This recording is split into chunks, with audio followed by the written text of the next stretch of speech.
भवानीच्या चरणी कोटी कोटी प्रणाम। आणि आज या महाराष्ट्रातल्या तमाम शिवभक्तांच्या या ठिकाणी भावना आणि तमाम शिवभक्तांचं आज मी छत्रपती शिवाजी महाराजांच्या 351व्या तिथीप्रमाणे होणाऱ्या शिवराज्याभिषेक सोहळा निमित्त मनापासून स्वागत करतो आणि आपल्या सगळ्यांना शिवराज्याभिषेकाच्या खूप शुभेच्छा देतो।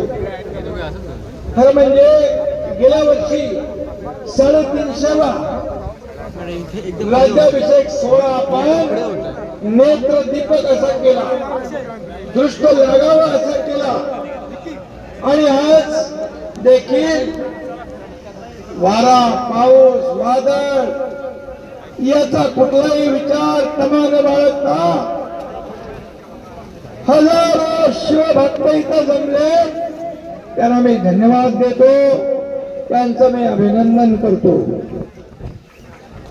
आज या कार्यक्रमाला अजितदादा आहेत, सुधीर भाऊ आहेत, उदय सामने आहेत, तटकरे आपले सुनील तटकरे जी आहेत, भरत गोगावले, आपले आमदार संजय गायकवाड, आमदार महेंद्र तोरवे आणि या समितीचे अध्यक्ष सर्वजण, आपले आदिती तटकरे आणि अनिकेत तटकरे, सर्व लोकप्रतिनिधी या ठिकाणी उपस्थित आहेत आणि पत्रकारही आहेत। मी आपल्या सगळ्यांना एवढंच सांगेन, हे राज्य शिवछत्रपतींच्या आदर्शावर चालणारे राज्य आहे आणि महाराष्ट्राच्या घराघरामध्ये मनामध्ये शिवछत्रपती आहेत आणि त्याचबरोबर हा महाराष्ट्र देखील आज पुढे जातोय, तो छत्रपतींच्या आशीर्वादाने जातोय, आशीर्वादाने हे सरकार काम करतंय। स्वराज्य हा शब्द छत्रपती शिवाजी महाराजांनी सर्वप्रथम 1645 साली एका पत्रात वापरला। या एका शब्दाने मराठ्यांना मोगलांशी लढण्याची स्फूर्ती दिली, ताकद दिली आणि या स्वराज्य शब्दाचा वापर पुढे लोकमान्य टिळकांनी ब्रिटिश सत्तेला घालवण्यासाठी वापरला। तो स्वराज्य हा शब्द छत्रपती शिवाजी महाराजांच्या काळात निर्माण झाला आणि म्हणून महाराजांचा राज्याभिषेक देखील या स्वराज्याच्या संकल्पनेतून झालेला आहे। असा राजा होणे नाही, असा राजा जो रयतेचं राज्य निर्माण करणारा राजा, रयतेच्या भाजीच्या देठालाही हात लागता कामा नये असा राजा या महाराष्ट्राचा आराध्य दैवत म्हणून आपण त्याचं पूजन करतो, आपण त्याला पुजतो। प्रत्येक कार्यक्रमामध्ये छत्रपती शिवाजी महाराजांची प्रतिमा असल्याशिवाय कार्यक्रमाची पूर्तताच होत नाही। हे वैभव राजांचा आहे आणि म्हणून छत्रपतींनी देव देश धर्म आणि मंदिरांचं रक्षण, स्वाभिमानाच्या रक्षणाचा संदेश दिला, तोच वारसा आपण पुढे घेऊन जातोय आणि छत्रपतींच्या स्वराज्यातून सुराज्य निर्माण करण्याचा जो काही संकल्प होता त्याप्रमाणे आपलं राज्य देखील काम करतंय आणि म्हणून मी आपल्याला एवढं सांगतो, वादळ वारा आहे तरी एकही माणूस हलत नाही। शिवभक्त आहे, सगळे शिवभक्त, किती वादळ वारा आला तरी या शिवभक्तांना कोणी हलवू शकत नाही, कारण छत्रपतींचा मेळा आहे हा छत्रपतींचा शिवभक्त आहे. आणि म्हणून आता या शिवरायांची पराक्रमाची साक्ष देण्यासाठी आमचे सुधीर भाऊ लंडन मधून वाघ नक आणणार आहे, त्याचा त्यांनी पुढाकार घेतला. आणि भवानी तलवार देखील आणण्याचा आमचा प्रयत्न आहे. सुधीर भाऊ, राज्य सरकार तुमच्या पाठीशी आहे, शिवभक्त तुमच्या पाठीशी आहे. आणि आदरणीय प्रधानमंत्री नरेंद्र मोदीजी देखील आपल्याला मदत करतायत.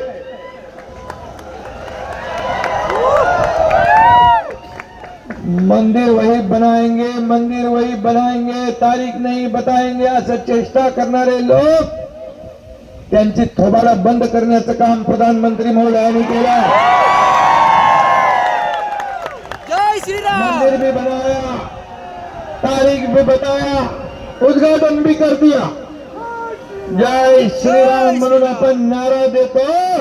500 वर्षापासून सगळ्यांचं स्वप्न होतं की अयोध्येत राम मंदिर झालं पाहिजे होतं, पण ते करण्याचं धाडस बाळासाहेबांचं देखील स्वप्न होतं. करोडो राम भक्तांचं स्वप्न होतं, ते पूर्ण करण्याचं काम प्रधानमंत्री नरेंद्र मोदीजींनी केलं. यासाठी मी तुमच्या सगळ्यांच्या वतीने त्यांना धन्यवाद देतो, त्यांचं अभिनंदन करतो.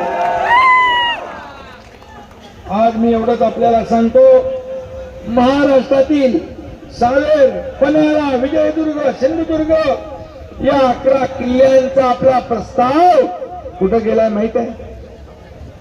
7 समुद्रापलीकडे युनेस्कोच्या जागतिक वारसा स्थळांच्या यादीमध्ये छत्रपतींचा इतिहास 7 समुद्रापलीकडे.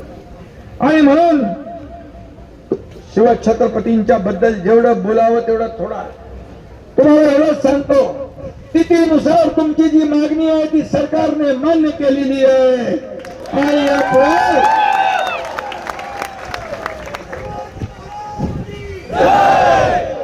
आणि त्याचबरोबर शिवाजी महाराजांची जयंती, राज्याभिषेक सोहळा जेवढ्या वेळा आपण करू तेवढा कमीच आहे.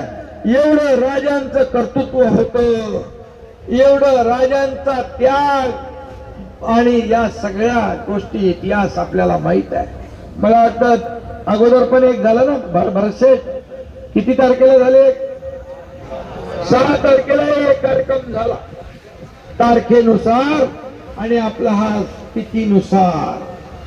तुम्हाला मी एवढंच सांगतो की छत्रपती शिवाजी महाराज यांच्या कार्याची इतिहास उंची एवढी मोठी होती की आपण दररोज जरी हा कार्यक्रम केला तरी कमी पडेल, अशा प्रकारे छत्रपतींचा कारभार होता.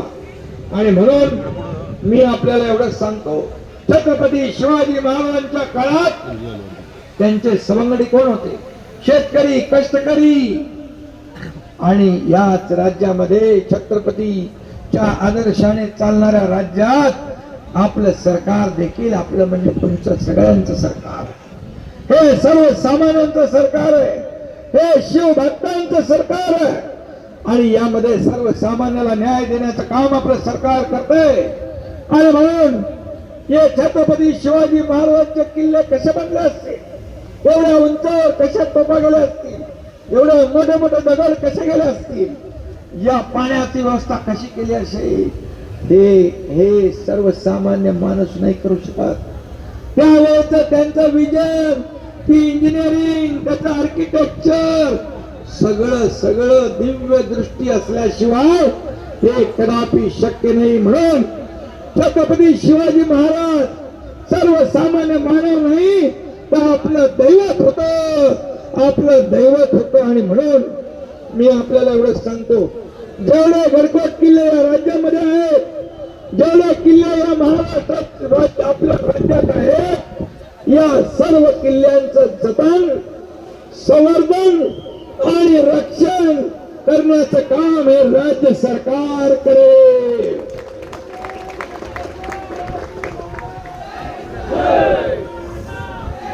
त्यामुळे तुमचं निवेदन मी घेतलेलं आहे, तुमचं निवेदन मी स्वीकारलेलं आहे आणि तुम्हाला मी एवढंच सांगतो, या ठिकाणी मी न बोलता जास्ती काम करतो.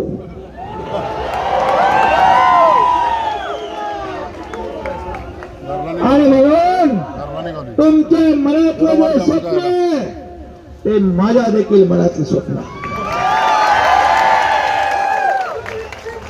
आणि आमच्या सरकारला देखील आपल्या भावना कळलेल्या आहेत आणि त्यामुळे मी जास्त बोलणार नाही, पण योग्य वेळी योग्य कार्यक्रम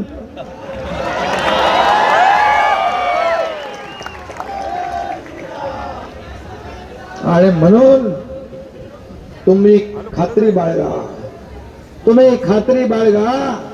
हा शब्द आपल्या छत्रपती शिवाजी महाराजांच्या कारभारावर चालणाऱ्या, आदर्शावर चालणाऱ्या मुख्यमंत्र्याचा आहे.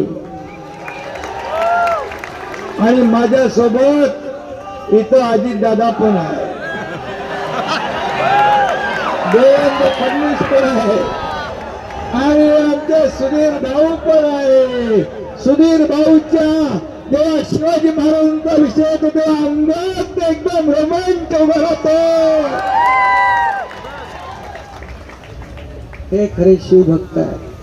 अरे खुर्च्या येतील जातील, पण खुर्चीसाठी लाचार होणारी औलाद नाही.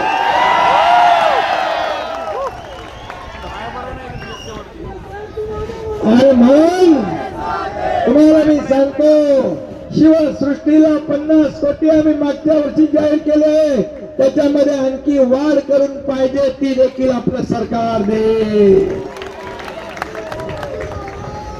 आपल्याला मी सांगतो, जय शिवाजी. काल वारकरी आषाढी निमित्त आले होते माझ्याकडे. आषाढी, कार्तिकी, आता आषाढीला तर 15 ते 20 लाख वारकरी जातात, 2-3 हजार दिंड्या.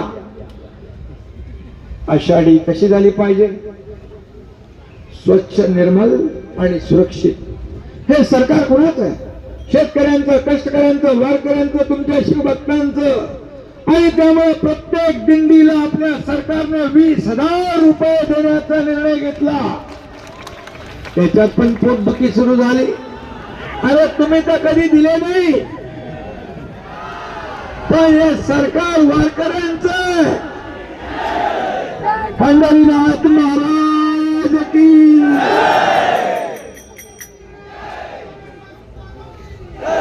आणि 5 लाखाचा विमा पण आपण उतरवला, टोल फ्री करून टाकलं, सगळी व्यवस्था त्या ठिकाणी केली. पण लगेच समोरून पोट सुरू उठला. त्यांना ऍसिडिटी झाली, अजीर्ण झालं.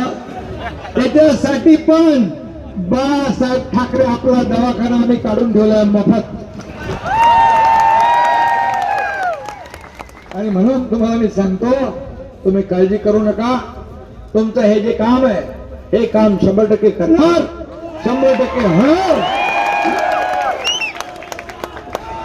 फक्त मला जास्ती भाषण करायला लावू नका, मला काम करायचंय ना. तुम्हाला माहित आहे ना कसं करतो मी.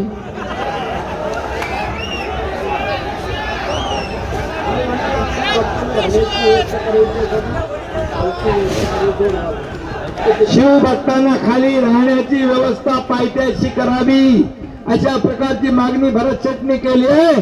ती आपण पूर्ण करू, कारण शेवटी शिवभक्तांची व्यवस्था झाली पाहिजे. आणि त्याचबरोबर कुठलं गाव आहे ते, तिथं धनुष्यबाणाची लढाई झाली होती. उंबरखिंड मध्ये छत्रपती शिवाजी महाराजांनी धनुष्यबाणाची लढाई केली. जगामध्ये असा कुठलाही पुतळा नाही, तशा प्रकारचा मोठा पुतळा उंबरखिंड मध्ये आपण लावू. त्यासाठी पैसे कमी पडणार नाही, कारण हे छत्रपती शिवाजी महाराजांचं राज्य आहे. त्यामुळे मी तुम्हाला सगळ्यांना आज मनापासून धन्यवाद. आणि अजितदादा तिकडे आहेत, त्यामुळे चाबी आहे त्यांच्याकडे, खोलायला मी सांगणार. आणि म्हणून आता शांत राहा. आता बघा, आता काय परत तेच बोलायला नाही तुम्ही. आता आपल्याला काम करायचंय, रिझल्ट द्यायचंय. ज्या ज्या मध्ये अडचणी येतील त्या सगळ्या अडचणी दूर करून आपण कार्यक्रम करून टाकू. धन्यवाद. जय हिंद, जय महाराष्ट्र, जय श्रीराम.